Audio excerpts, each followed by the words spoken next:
Assalamualaikum warahmatullahi wabarakatuh.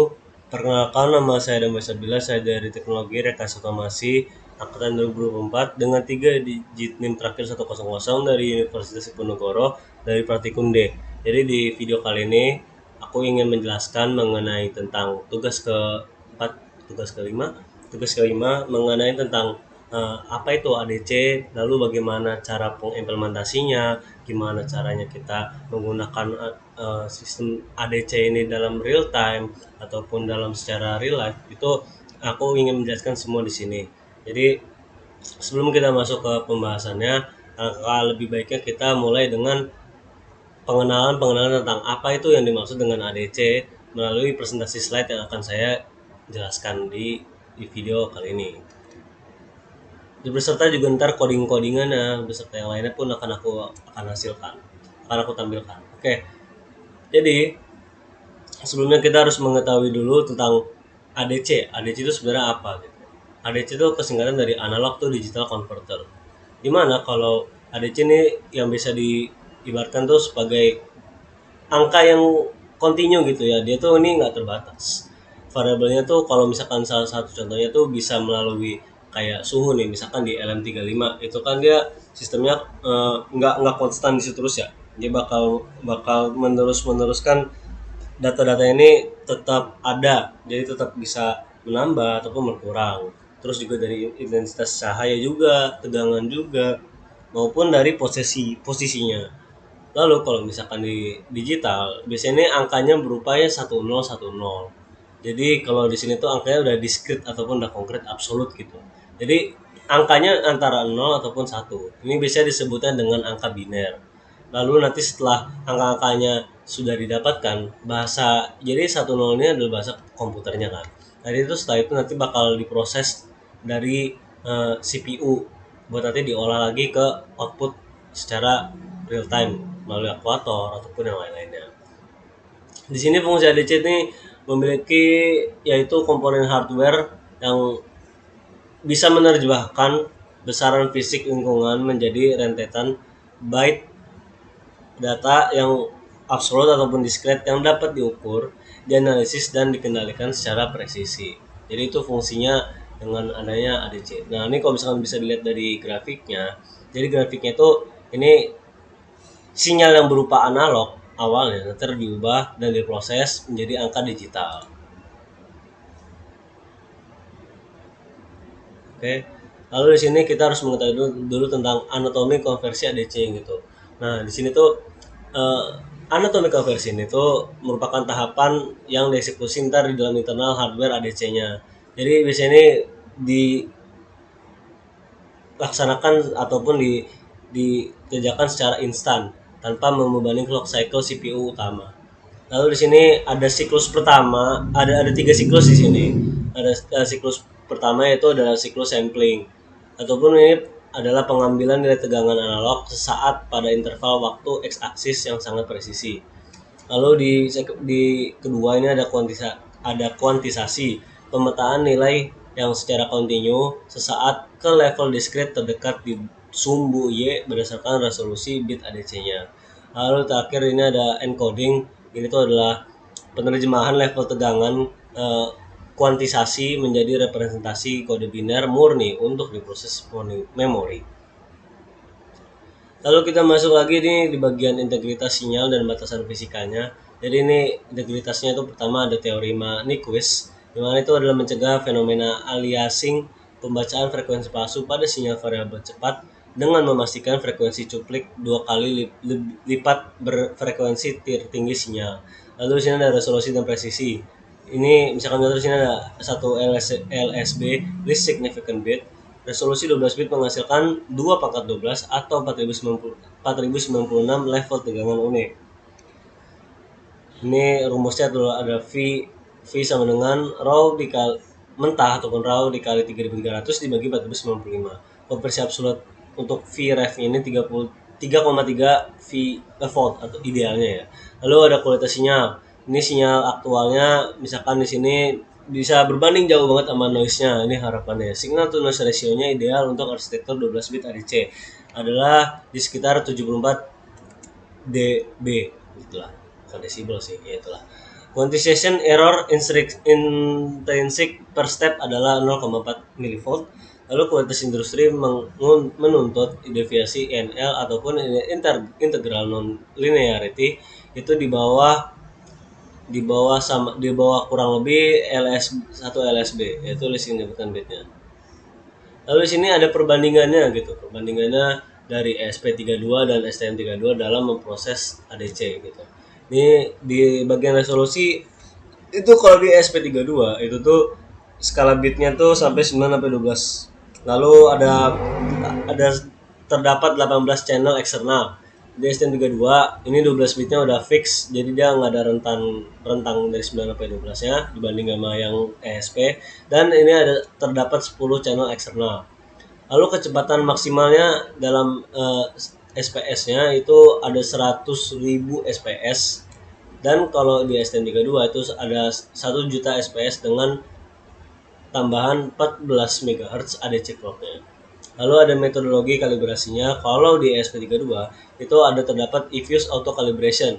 Itu adalah kompensasi kurva linearitas bawaan silikon. Lalu ada self kalibrasi. Ini tuh yang terdapat di STM32 dan ini sudah ada dalam pembangunan pabrik. Jadi dalam kalibrasinya tuh udah ada self kalibrasinya kalau yang ada di STM32. Lalu kalau di security-nya itu kalau di SP32 itu ada software polling. Itu membutuhkan intervensi CPU dan coding manual. Kalau di SP32 ini hardware analog watchdog, otomatis memicu interupsi tanpa beban CPU. Lalu di SP32 sendiri ada contoh-contohnya, ini dimana ada skala atenuasi dinamis memperluas tentang input tegangan asli 0 sampai 1,1 volt hingga batas operasional aman. Lalu di sini ada juga bagian fatal konfliknya, di mana kalau ADC2 dengan WiFi itu modul ADC2 secara fisik berbagi hardware routing dengan driver WiFi silikon.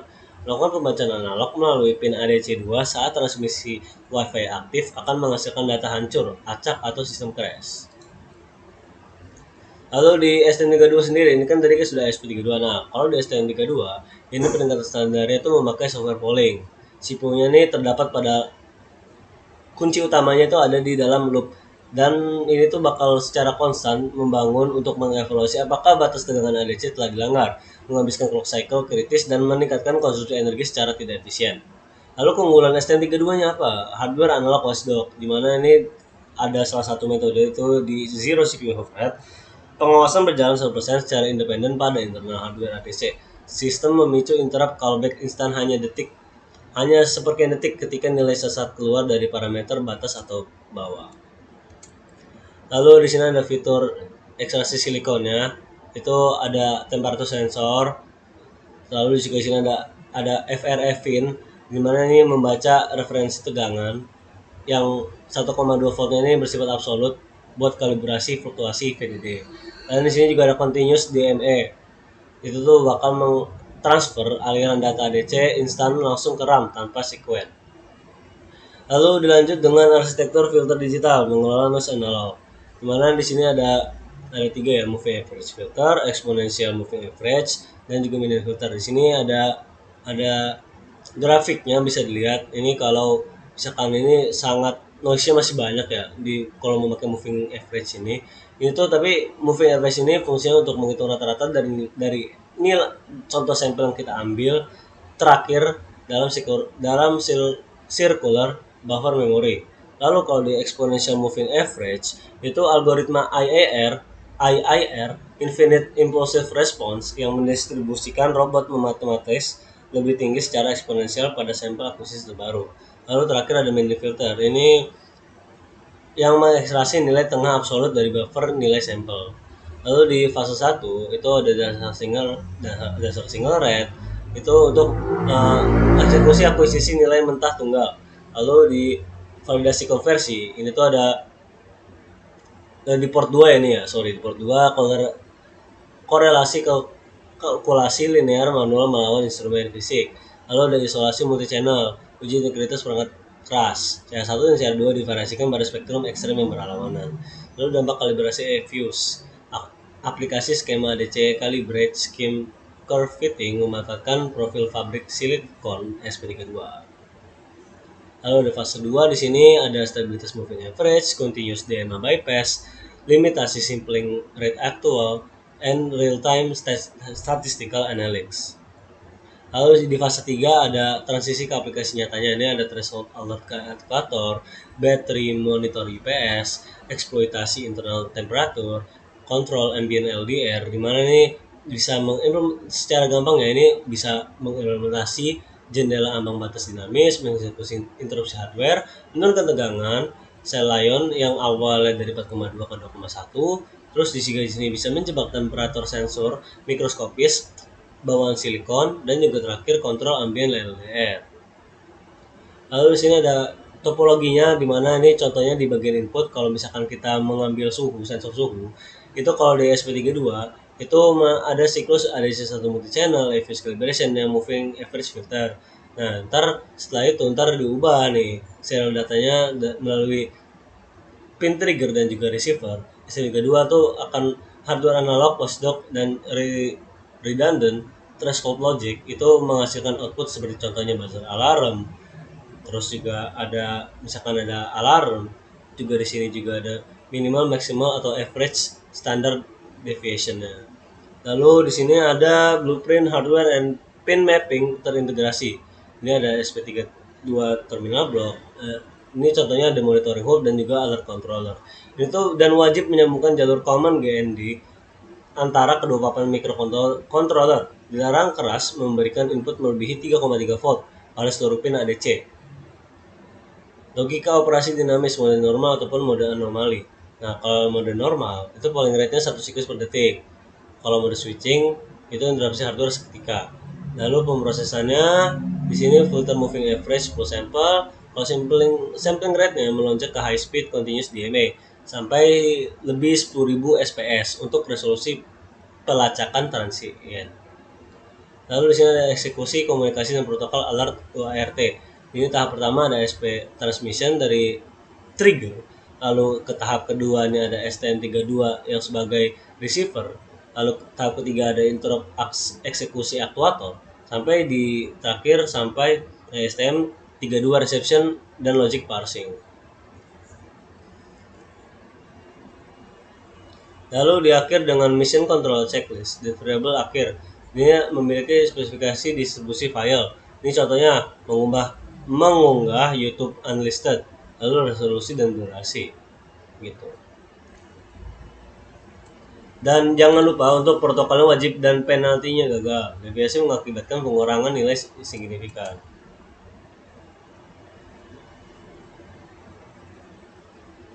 Nah, ini adalah tahapan-tahapannya. Lalu masuk ke bagian yang ke programnya ya, Dimana sini ada dulu program. Ini misalkan kalau yang kemarin tuh saya coba yang multi channel dan juga moving average. Langsung aja kayak saya buka di sini. Nah, di bagian moving average ini pertama kalau di STM32 ya. Kalau di STM32 ini tuh terdapat rangkaian program yang bakal bekerja untuk untuk menyalakan sebuah LED ya di sini ya. Nah, terus di sini ini untuk bagian STM32.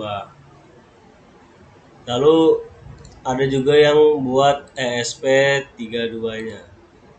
ESP32. Nah, di sini ada moving average, misalkan di sini saya ambil mensinya. Nah, di sini kalian juga bisa lihat di sini ada pin ADC-nya, juga di sini ada yang lain-lainnya, ada dari sample moving average-nya. Ini adalah contoh program untuk mengeksekusi program ADC. Jangan lupa setiap mau kita mengupload ke port ataupun ke microcontrollernya, kita perlu adanya extension tambahan yaitu platform I/O, dimana ini bisa untuk mengeksekusi programnya dengan tambahan ekstensi ini. Lalu ini adalah cuplikan video tentang bagaimana cara pengaplikasiannya secara real time gitu ya. Ini contoh awalnya nih dengan program-program awal. Ini topik codingannya. Nah, Itu contohnya tuh di serial monitor. Diambilin dulu, Bro. Oke, itu untuk yang di SP32. Jadi ini misalkan contoh nih, aku mau ngubah tegangan ADC-nya, tegangan tegangan dari sekian sampai ke Terus kasih lihat di video sampai satu. sampai sekian lah. Nih, Nah misalkan tuh, tuh kalau aku belum putar tuh ntar dia dia nggak menambah, tapi setelah diputar itu akan menambah daya voltasenya. Dan itu LED-nya bakal makin terang. teknik. Ketika potensinya nol akan mati. Nah, gitu. Terus ini lanjut. Bisa buat monitor itu HP lu buat Dulu dulu. nggak usah beli monitor.